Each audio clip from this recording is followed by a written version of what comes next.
আসসালামু আলাইকুম। Hello my lovely viewers, আজকের ভিডিওতে আমি তোমাদের মাংসের কোরমা করে দেখাবো। একটি কড়াইয়ে 1 কেজি গরুর মাংস নিয়ে নিচ্ছি।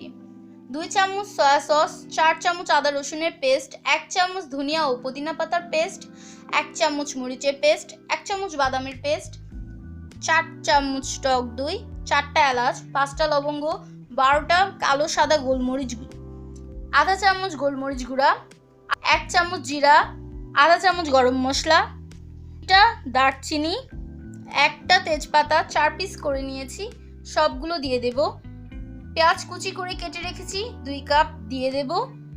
সবগুলো মেশানো হয়ে গেলে 1 কাপ তেল দিয়ে দেব এবং 4 ঘন্টার জন্য ম্যারিনেট করে রাখবো।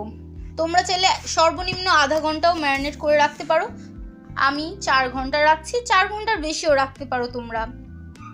4 ঘন্টা পর চুলার মিডিয়াম আঁচে মাংস রান্না করতে হবে ঢাকনা দিয়ে ঢেকে। ঢাকনা খুলে বারবার চেক করতে হবে মাংস সিদ্ধ হয়েছে কিনা। মাংস থেকে যে পানি বের হবে তা দিয়েই মাংস কষাতে হবে।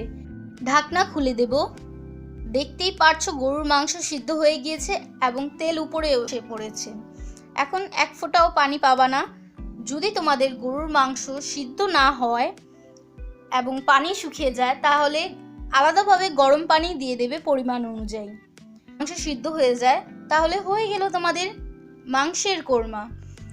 গরুর মাংসের কোরমা তোমরা ট্রাই করতে ভুলো না। এই রেসিপিটা খেতে দারুণ মজা। আশা করি তোমাদের এই ভিডিওটা ভালো লেগেছে। যদি ভালো লাগে তাহলে অবশ্যই subscribe to my channel, like, comment, share করতে ভুলো না। নেক্সট ভিডিওতে আবার দেখা হবে। খোদা হাফেজ।